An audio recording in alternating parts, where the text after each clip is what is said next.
America once stood as the center of North American trade, holding hands with Canada and Mexico. But now, that friendship is fraying fast. Just 2 minutes ago, Donald Trump completely freaked out. Why? Prices are climbing, shelves are thinning, and Canada has silently walked away.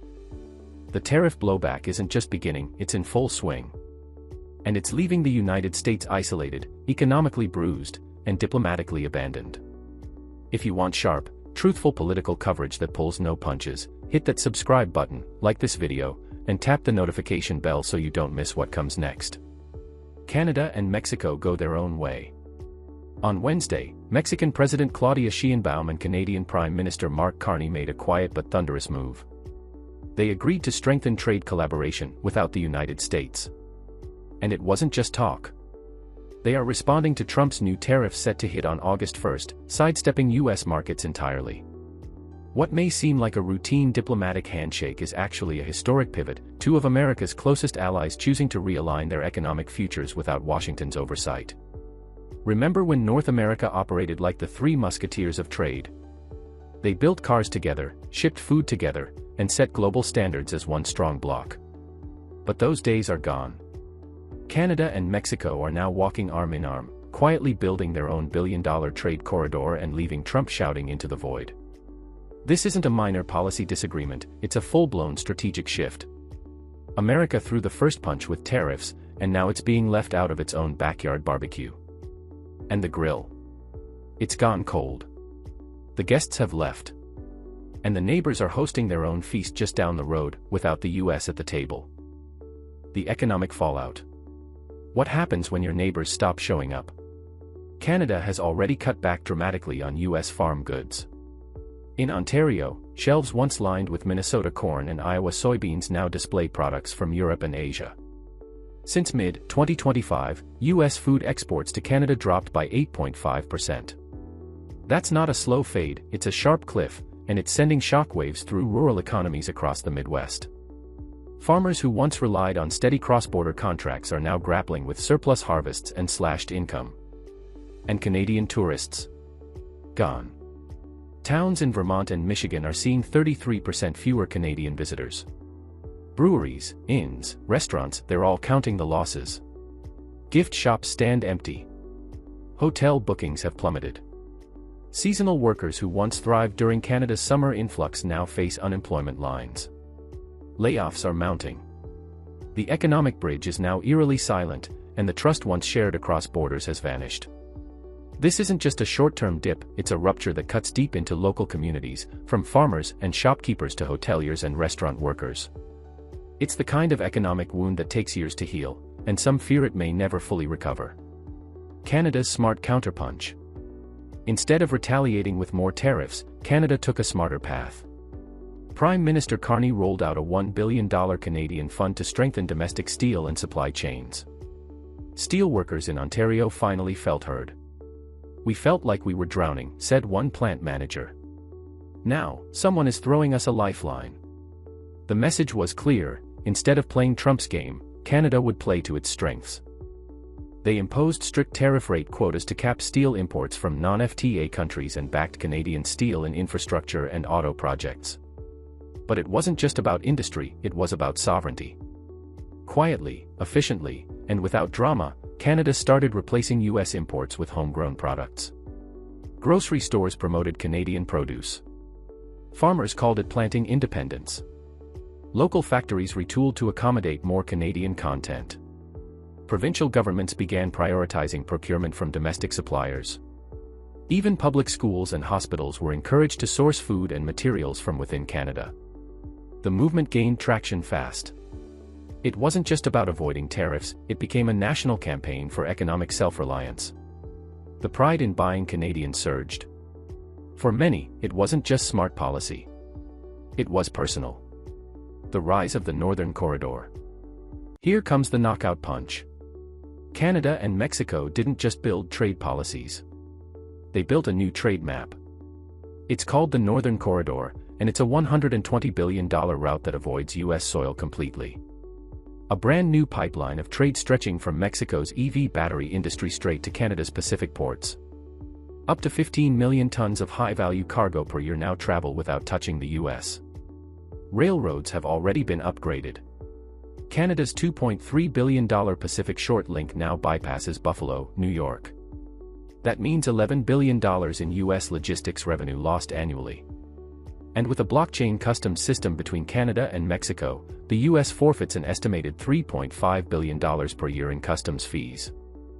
But the real game changer? Speed and security. Freight that once took 2 weeks through US ports now clears in days.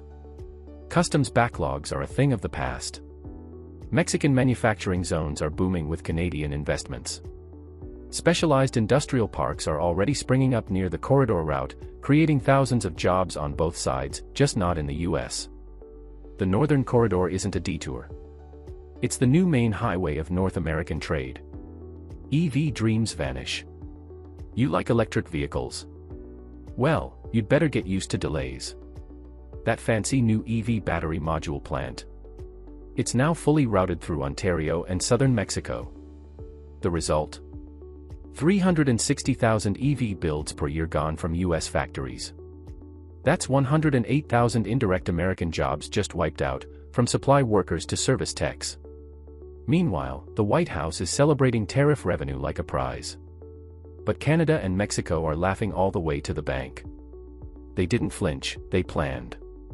And they asked a brutally honest question: if we can avoid America entirely, why ever go back? For US automakers, the blow isn't just economic, it's strategic. Global investment is moving north and south, but skipping the middle entirely.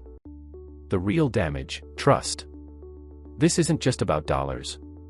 It's about trust. Canada and Mexico are building resilient, borderless supply chains with cleaner energy footprints. Cleaner steel, greener batteries, and tighter interprovincial infrastructure. Even if the US reverses its tariffs later, the corridor is built to last, and it's already attracting Asian and European investment. By 2026, at least $69 billion in diverted trade flows will be permanent. These aren't just temporary detours, they're the foundation of a new continental order. And the US? It might find itself outside the trade circle, standing in the cold. The tariff weapon has backfired, not just economically, but diplomatically. Factories idle, prices surge. Back home, things aren't looking good. Inflation in June rose to 2.7%, up from 2.4%. But that's just the surface. In Louisville and Ohio, Ford factories have paused operations. Why? Parts are missing. Rare earth magnets critical for EVs are nowhere to be found. GM's Warren Truck Assembly and other key plants have cut output or shut down temporarily. Consumers are paying more. But it's not just groceries and gas. It's jobs. It's livelihoods. Towns that once took pride in, made in Detroit, now see their factories idle and futures dim. The patriotic promises of tariffs. They're falling flat. The EU strikes back. And it's not just Canada and Mexico. The European Union has now approved a €93 billion retaliation package against US exports. If Trump imposes a 30% tariff on EU goods come August 1st, they're ready to target American bourbon, Boeing aircraft, and much more. That's real leverage, not a press conference, not a tweet. These aren't symbolic gestures, they're targeted economic blows that hit key US industries and swing state jobs where it hurts most. Canada is even tightening controls on strategic minerals like uranium and copper for US buyers. It's a clear message: weaponize tariffs, and we'll weaponize resources. Allies are no longer afraid to push back, with precision, coordination, and economic force. The quiet revolution. Canada and Mexico aren't whining. They're redesigning the game. The Northern Corridor is the blueprint for a future where America doesn't even get a seat at the table. Every mile of rail laid, every blockchain custom system installed, is a message: we don't need you anymore. In that corridor, America is no longer the leader. It's a bystander. The trust that once powered North American unity has been drained. And the man in the red tie? He's too busy celebrating tariff checks to notice that the trade world has moved on without him. This was never just about tariffs. It was about trust. About respect. You don't shout at your allies. You don't use economic weapons on your friends. Empires don't fall because they tax too much. They fall when no one wants to do business with them. So the real question isn't how high the tariffs go. It's who still believes in America. And right now, it seems like fewer and fewer do. Drop your thoughts in the comments below. And if you found this breakdown valuable, don't forget to like, subscribe, and hit the notification bell so you never miss another big shift in global power.